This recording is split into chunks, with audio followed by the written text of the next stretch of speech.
Bonsoir à tous, bienvenue sur C8 pour cette nouvelle édition de Voyage au bout de la nuit. Aujourd'hui, je poursuis la lecture du roman Elle et lui de George Sand, qui est un roman autobiographique sur la relation entre George Sand et Alfred de Musset. Voilà, je poursuis donc cette lecture, j'en étais au chapitre 3 et n'hésitez pas à réagir sur les réseaux sociaux avec le hashtag VBN. Merci.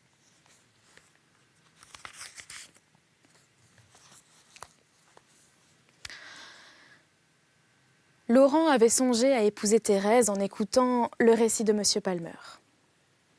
Ce récit l'avait bouleversé. Les inflexions monotones, l'accent prononcé et quelques bizarres inversions de Palmer que nous avons jugé inutile de reproduire, lui avaient donné dans l'imagination vive de son auditeur je ne sais quoi d'étrange et de terrible, comme la destinée de Thérèse. Cette fille sans parents, cette mère sans enfants, cette femme sans mari, n'est-elle pas vouée à un malheur exceptionnel ? Quelle triste notion n'avait-elle pas dû garder de l'amour et de la vie ? Le sphinx reparaissait devant des yeux éblouis de Laurent.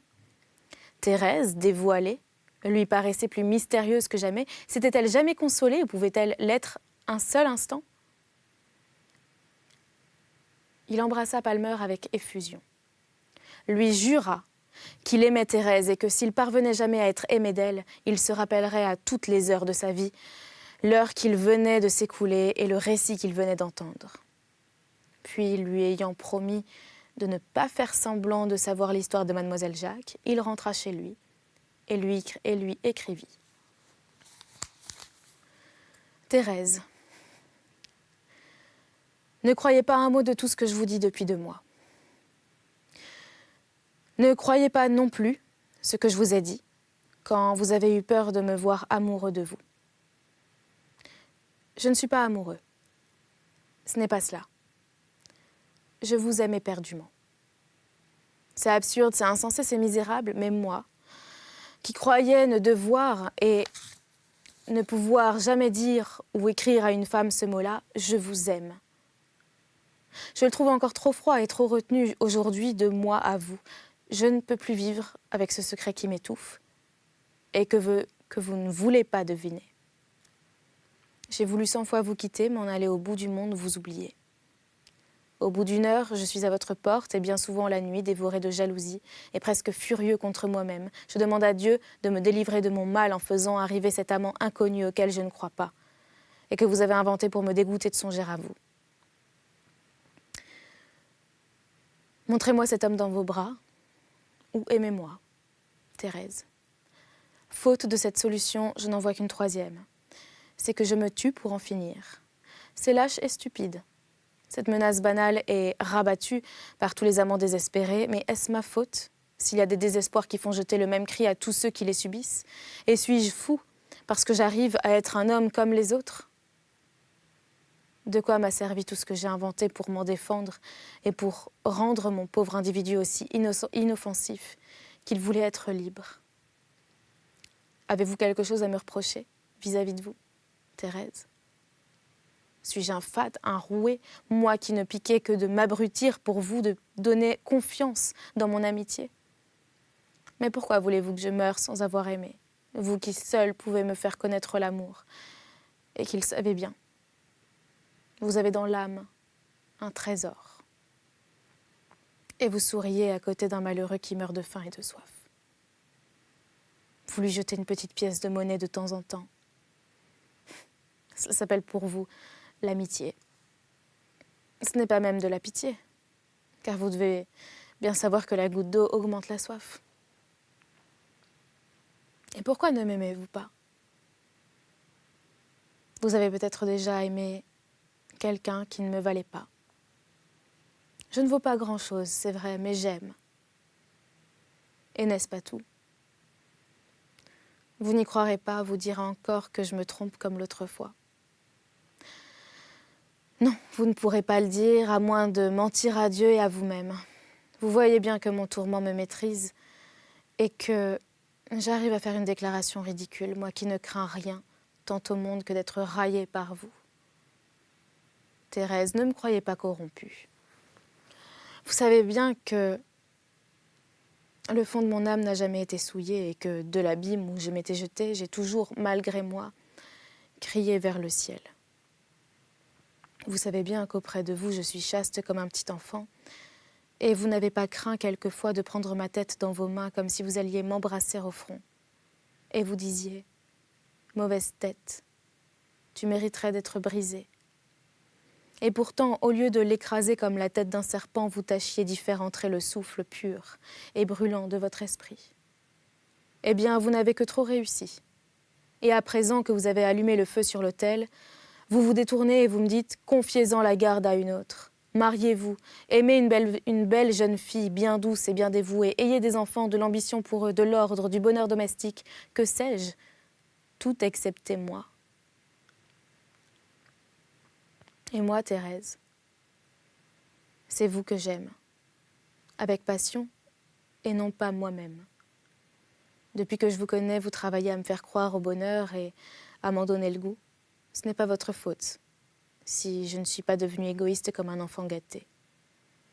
Eh bien, je vaux mieux que cela. Je ne demande pas si votre amour serait pour moi le bonheur, je sais seulement qu'il serait la vie, et que, bonne ou mauvaise, c'est cette vie-là, ou la mort, qu'il me faut. Chapitre 4. Thérèse fut profondément affligée de cette lettre. Elle en fut frappée comme d'un coup de foudre. Son amour ressemblait si peu à celui de Laurent qu'elle s'imaginait ne pas l'aimer d'amour, surtout en relisant les expressions dont il se servait. Il n'y avait pas d'ivresse dans le cœur de Thérèse. Ou s'il y en avait, elle y était entrée goutte à goutte, si lentement qu'elle ne s'en apercevait pas et se croyait aussi maîtresse d'elle-même que le premier jour. Le mot de passion la révoltait. Des passions à moi, se disait-elle. Il croit donc que je ne sais pas ce que c'est et que je veux retourner à ce breuvage empoisonné. Que lui ai-je fait, moi, qui lui ai donné tant de tendresse et de soins pour qu'il me propose en guise de remerciement, de désespoir, la fièvre et la mort? Après tout, pensait-elle, ce n'est pas de sa faute, à ce malheureux esprit. Il ne sait ce qu'il veut, ni ce qu'il demande. Il cherche l'amour comme la pierre philosophale, à laquelle on s'efforce d'autant plus de croire qu'on ne peut la saisir. Il croit que je l'ai, et que je m'amuse à la lui refuser. Dans tout ce qu'il pense, il y a toujours un peu de délire. Comment le calmer et le détacher d'une fantaisie qui arrive à le rendre malheureux? C'est ma faute. Il a raison de le dire. En voulant l'éloigner de la débauche, je l'ai trop habitué à mon attachement honnête. Mais il est un homme et il trouve notre affection incomplète. Pourquoi m'a-t-il trompée? Pourquoi m'a-t-il fait croire qu'il était tranquille auprès de moi? Que ferais-je, moi, pour réparer la niaiserie de mon inexpérience? Je n'ai pas été assez de mon sexe dans le sens de la présomption. Je n'ai pas su qu'une femme, si tiède et si lasse qu'elle soit de la vie, peut toujours troubler la cervelle d'un homme. J'aurais dû me croire séduisante et dangereuse, comme il me l'avait dit une fois, et deviner qu'il ne se démentait sur ce point que pour me tranquilliser. C'est donc un mal. Ce peut donc être un tort que de ne pas avoir les instincts de la coquetterie. Et puis Thérèse, fouillant dans ses souvenirs, se rappelait avoir eu ses instincts de réserve et de méfiance pour se préserver des désirs d'autres hommes qui ne lui plaisaient pas. Avec Laurent, elle ne les avait pas eus. Parce qu'elle l'estimait dans son amitié pour elle, parce qu'elle ne pouvait pas croire qu'il chercherait à la tromper. Et aussi, il faut bien le dire, parce qu'elle l'aimait plus que tout autre. Seule, dans son atelier, elle allait et venait en proie à un malaise douloureux. Tantôt regardant cette fatale lettre qu'elle avait posée sur une table, comme n'en sachant que faire, et ne se décidant ni à la rouvrir, ni à la détruire. Tantôt regardant son travail ininterrompu sur le chevalet. Elle travaillait justement avec entrain et plaisir au moment où on lui avait apporté cette lettre, c'est-à-dire ce doute, ce trouble, ces étonnements et ces craintes. C'était comme un mirage qui faisait revenir sur son horizon nu et paisible tous les spectres de ses anciens malheurs. Chaque mot, écrit sur ce papier, était comme un chant de mort déjà entendu dans le passé, comme une prophétie de malheur nouveau. Elle essaya de se rasséréner en se remettant à peindre. C'était pour elle le grand remède à toutes les petites agitations de la vie extérieure. Mais il fut impuissant ce jour-là. L'effroi que cette passion lui inspirait l'atteignait dans le sanctuaire le plus pur et le plus intime de sa vie présente. De bonheur troublé ou détruit, se dit-elle en jetant son pinceau et en regardant la lettre. Le travail et l'amitié. Elle passa le reste de la journée sans rien résoudre. Elle ne voyait qu'un point net dans son esprit, la résolution de dire non. Mais elle voulait que ce fût non. Et ne tenait pas à le signifier au plus vite avec cette rudesse ombrageuse des femmes qui craignent de succomber, si elles ne se hâtent de barricader la porte. La manière de dire ce non, sans appel, qui ne devait laisser aucune espérance et qui pourtant ne devait pas mettre un fer rouge sur le doux souvenir de l'amitié, était pour elle un problème difficile et amer. Ce souvenir-là, c'était son propre amour. Quand on a un mort chéri à ensevelir, on ne se décide pas, sans douleur, à lui jeter un drap blanc sur la face et à le pousser dans la fosse commune. On voudrait l'embaumer, dans une tombe choisie, que l'on regarderait de temps en temps, en priant pour l'âme de celui qu'elle renferme. Elle arriva à la nuit sans avoir trouvé d'expédient pour se refuser, sans trop faire souffrir. Catherine, qui la vit mal dîner, lui demanda avec inquiétude si elle était malade. « Non », répondit-elle. « Je suis préoccupée. »« Ah, vous travaillez trop, » reprit la bonne vieille. « Vous ne pensez pas à vivre ?» Thérèse leva un doigt, c'était un geste que Catherine connaissait et qui voulait dire « Ne parle pas de cela ». L'heure où Thérèse recevait le petit nombre de ses amis n'était depuis quelque temps mise à profit que par Laurent. Bien que la porte restât ouverte et à qui voulait venir, il venait seul, soit que les autres fussent absents. C'était la saison d'aller ou de rester à la campagne, soit qu'ils eussent senti chez Thérèse une certaine préoccupation, un désir involontaire et mal déguisé de causer exclusivement avec M. de Fauvel. C'était à 8 heures que Laurent arrivait. Et Thérèse regarda la pendule en se disant « Je n'ai pas répondu. Aujourd'hui, il ne reviendra pas. » Il se fit dans son cœur un vide affreux quand elle ajouta « Il ne faut pas qu'il revienne jamais. » Comment passer cette éternelle soirée qu'elle avait l'habitude d'employer à causer avec son jeune ami, tout en faisant de légers croquis ou quelque ouvrage de femme pendant qu'il fumait nonchalamment, étendu sur les coussins du divan. Elle songea à se soustraire à l'ennui en allant trouver une amie qu'elle avait au faubourg Saint-Germain et avec qui elle allait quelquefois au spectacle. Mais cette personne se couchait de bonne heure et il serait trop tard quand Thérèse arriverait. La course était si longue et les fiacres allaient si lentement dans ce temps-là. D'ailleurs, il fallait s'habiller et Thérèse, qui vivait en pantoufles comme les artistes qui travaillent avec ardeur et ne souffre rien qui les gêne, était paresseuse à se mettre en tenue de visite. Mettre un châle et un voile, envoyer chercher une remise et se faire promener au pas dans les allées désertes du bois de Boulogne. Thérèse s'était promenée ainsi quelquefois avec Laurent, lorsque la soirée étouffante leur donnait le besoin de chercher un peu de fraîcheur sous les arbres. C'était des promenades qui l'eussent beaucoup compromise avec tout autre. Mais Laurent, lui, gardait religieusement le secret de sa confiance. Et ils se plaisaient, tous deux, à l'excentricité de ces mystérieux tête-à-tête qui ne cachaient aucun mystère. Elle se les rappela comme s'ils étaient déjà loin, et se dit en soupirant à l'idée qu'il ne reviendrait plus, c'était le bon temps. Tout cela ne pourrait recommencer pour lui qui souffre et pour moi qui ne l'ignore plus. À 9 heures, à 9 heures, elle essaya enfin de répondre à Laurent, lorsqu'un coup de sonnette la fit tressaillir. C'était lui.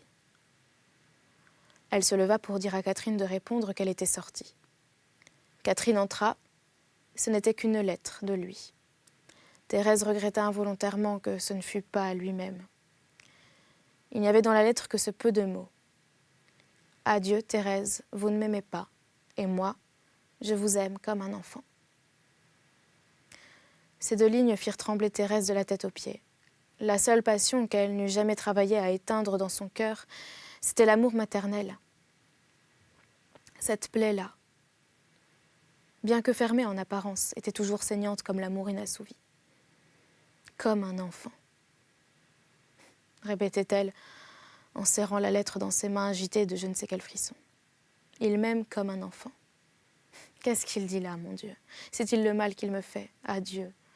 Mon fils savait déjà dire adieu. Mais il ne me l'a pas crié quand on l'a emporté. Je l'aurais entendu et je ne l'entendrai jamais plus. Thérèse était surexcitée. Son émotion, s'emparant du plus douloureux des prétextes, elle fondit en larmes. « Vous m'avez appelé ?» lui dit Catherine en rentrant. « Mais mon Dieu, qu'est-ce que vous avez donc? Vous voilà dans les pleurs comme autrefois ?»« Rien, rien, laisse-moi, » répondit Thérèse. « Si quelqu'un vient pour me voir, tu diras que je suis au spectacle. Je veux être seule, je suis malade. » Catherine sortit, mais par le jardin. Elle avait vu Laurent marcher à pas furtifs le long de la haie. « Ne boudez pas comme cela, » lui dit-elle. « Je ne sais pas pourquoi ma maîtresse pleure, mais ça doit être votre faute. Vous lui faites des peines. Elle ne veut pas vous voir, venez lui demander pardon. » Catherine, malgré tout son respect et son dévouement pour Thérèse, était persuadée que Laurent était son amant. « Elle pleure ?» s'écria-t-il. « Oh mon Dieu, pourquoi pleure-t-elle » Et il traversa d'un bond le petit jardin pour aller tomber aux pieds de Thérèse, qui sanglotait dans le salon, la tête dans ses mains. Laurent eût été transporté de joie de la voir ainsi, s'il eût été le roué que parfois il voulait paraître. Mais le fond de son cœur était admirablement bon, et Thérèse avait sur lui l'influence secrète de le ramener à sa véritable nature. Les larmes dont elle était baignée lui firent donc une peine réelle et profonde. Il la supplia à genoux d'oublier encore cette folie de sa part et d'apaiser la crise par sa douceur et sa raison. « Je ne veux que ce que vous voudrez, » lui dit-il. « Et puisque vous pleurez notre amitié défunte, je jure de la faire revivre plutôt que de vous causer un chagrin nouveau. Mais tenez, ma douce et bonne Thérèse, ma sœur chérie, agissons franchement car je ne me sens plus la force de vous tromper. Ayez, vous, le courage d'accepter mon amour comme une triste découverte que vous ayez faite et comme un mal dont vous voulez bien me guérir par la patience et la pitié. J'y ferai tous mes efforts, je vous en fais le serment. Je ne vous demanderai pas seulement un baiser, et je crois qu'il ne m'en coûtera pas tant que vous pourriez le craindre. Car je ne sais pas encore si mes sens sont en jeu dans tout ceci. Non, en vérité, je ne le crois pas. Comment cela pourrait-il être après la vie que j'ai menée et que je suis libre de mener encore? C'est une soif de l'âme que j'éprouve. Pourquoi vous effraierait-elle? Donnez-moi un peu de votre cœur et prenez tout le mien. Acceptez d'être aimé de moi. Et ne me dites plus que c'est pour vous un outrage, car mon désespoir, c'est de voir que vous me méprisez trop pour permettre que même en rêve j'aspire à vous. Cela me rabaisse tant à mes propres yeux que cela me donne envie de tuer ce malheureux qui vous répugne moralement. Relevez-moi plutôt du bourbier où j'étais tombée, en me disant d'expier ma mauvaise vie et de devenir digne de vous. Oui, laissez-moi une espérance. Si faible qu'elle soit, elle fera de moi un autre homme. Vous verrez, Thérèse, la seule idée de travailler pour vous paraître meilleure me donne déjà de la force. Je le sens, ne me l'ôtez pas. Que vais-je devenir si vous me repoussez? Je vais redescendre tous les degrés que j'ai montés depuis que je vous connais. Tout le fruit de notre sainte amitié sera perdu pour moi. Vous aurez essayé de guérir un malade et vous aurez fait un mort. Et vous-même alors, si grande et si bonne, serez-vous contente de votre œuvre et ne vous reprocherez-vous pas de ne l'avoir point menée à meilleure fin? Soyez pour moi une sœur de charité qui ne se borne pas à panser un blessé, mais qui s'efforce de réconcilier son âme avec le ciel. Voyons Thérèse, ne me retirez pas vos mains loyales, ne détournez pas votre tête si belle dans la douleur. Je ne quitterai pas vos genoux, que vous ne m'ayez sinon permis, du moins pardonné, de vous aimer. Thérèse dut accepter cette effusion comme sérieuse, car Laurent était de bonne foi. Le repousser avec défiance eût été un aveu de la tendresse trop vive qu'elle avait pour lui. Une femme qui montre de la peur est déjà vaincue. Aussi se montre-t-elle brave, et peut-être le fut-elle sincèrement, car elle se croyait encore assez forte. Et d'ailleurs, elle n'était pas mal inspirée par sa faiblesse même. Rompre en ce moment c'eût été provoquer de terribles émotions, qu'il valait mieux apaiser, sauf à détendre doucement le lien avec adresse et prudence. Ce pouvait être l'affaire de quelques jours. Laurent était si mobile et passait si brusquement d'un extrême à l'autre. Ils se calmèrent donc tous les deux, cédant l'un l'autre à oublier l'orage, et même s'efforçant d'en rire. Afin de se rassurer naturellement sur l'avenir, mais quoi qu'ils fissent, leur situation était essentiellement modifiée, et l'intimité avait fait un pas de géant. La crainte de se perdre les avait rapprochés, et tout en se jurant que rien n'était changé entre eux, quant à l'amitié, il y avait dans toutes leurs paroles et dans toutes leurs idées une langueur de l'âme, une sorte de fatigue attendrie qui était déjà l'abandon de l'amour. Catherine, en apportant le thé, acheva de les remettre ensemble, comme elle disait, par ses naïves et maternelles préoccupations. « Vous feriez mieux, dit-elle à Thérèse, de manger une aile de poulet que de vous creuser l'estomac avec ce thé. Savez-vous, dit-elle à Laurent en lui montrant sa maîtresse, qu'elle n'a pas touché à son dîner ? Eh bien, vite, qu'elle soupe, s'écria Laurent. Ne dites pas non, Thérèse, il le faut.